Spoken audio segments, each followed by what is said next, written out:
Okay, let's just dive right in. It's the one question that seems to be on every investor's mind, and I bet it's crossed yours too. Is the stock market about to crash? Now, I know what you're thinking.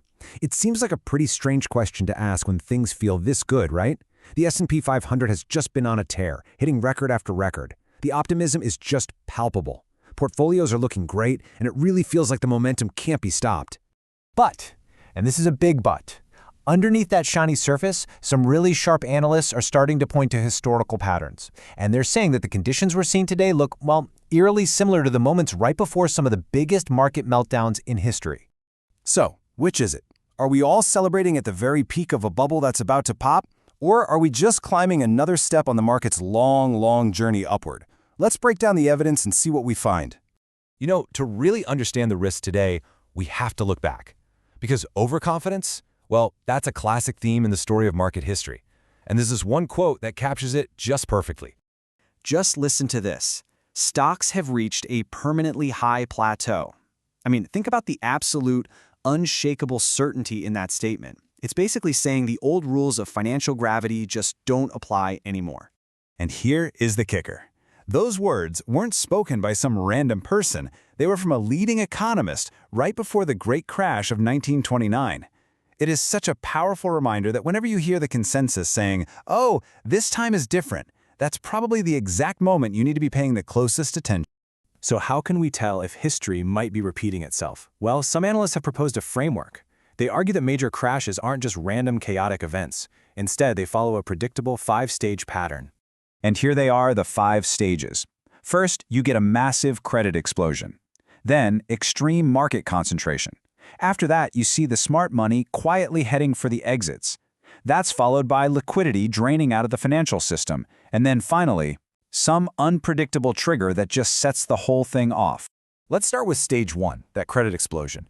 If you look at past crashes, leverage, borrowed money, is always the fuel for the fire. In 1929, people were borrowing like crazy to buy stocks. In 2008, it was all about those risky mortgages. And today, well, the scale of debt is just mind-boggling. We're talking corporate and government debt at levels we have never, ever seen before relative to the size of the economy. Okay, so we've definitely seen stage 1, the credit explosion. But what about the other warning signs? Are the lights on the dashboard flashing red today? Let's take a look at stage 2. This brings us to a huge one, market concentration. Right now, just seven massive companies make up nearly a third of the entire S&P 500. So that means your supposedly diversified index fund is actually a gigantic bet on a tiny handful of stocks. Now, that concentration is an incredible momentum machine on the way up, but it can turn into a forced selling nightmare on the way down. Another key metric people use to spot trouble is what they call the Buffett indicator. It's a pretty simple big-picture tool. It just compares the total value of the entire stock market to the country's economic output, or GDP. And right now, that indicator is at a staggering 221%. Now, to put that into perspective for you, Warren Buffett himself said that a level around 200% was deep into flashing red territory. That's a warning sign we saw right before the dot-com bust and right before the 2008 financial crisis.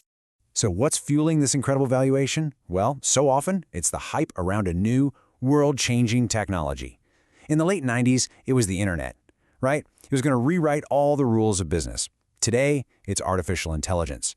The narrative is incredibly powerful, but it's the same kind of story that has fueled speculative bubbles time and time again. Okay, so the warning signs seem to be there. Pretty clear, right? But, and you knew there was a but coming, there's a huge counter-argument here, and it's one that has saved a lot of investors from making a really big mistake. This quote from an investor on Reddit just sums it up perfectly. For every one analyst who gets lucky and correctly calls a crash, there are thousands who have been wrongly predicting one for years, sometimes even decades. So here's the crucial point. There is a massive opportunity cost to being wrong. Think about it. By sitting on the sidelines in cash, just waiting for that inevitable crash, so many people have missed out on years of historic gains. And here's another take that I think is so relatable. Being a perma-bear, someone who's always pessimistic about the market, it means you'll eventually be right, for sure. But you'll have been wrong for a very long time first. And let's just put a potential crash into perspective for a second. After the monster run-up we've had, even a significant 20% drop, I'm talking a full-blown bear market, would only take the market back to where it was in late 2022. For anyone investing for the long term, that's really just a blip on the chart. So, with these two powerful, completely conflicting arguments, what's the takeaway? What are we supposed to do? Well, the answer isn't about becoming some kind of market psychic. It's about shifting your mindset entirely. Say, the goal is not to perfectly time the next crash. It's to make sure your financial plan can withstand a crash whenever it finally arrives. That's a subtle but really profound difference. It's about moving from prediction to preparation. So what does that actually look like in practice? It means asking some hard questions. Are you maybe a little too concentrated in those few big-name stocks we talked about? Do you have enough cash on hand to avoid being forced to sell at the absolute worst possible time?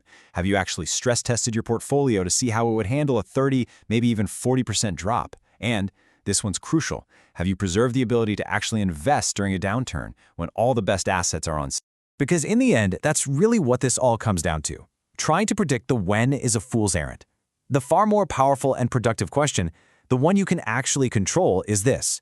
When the next crash does happen, and it's not a matter of if, but when, will your plan be ready for it?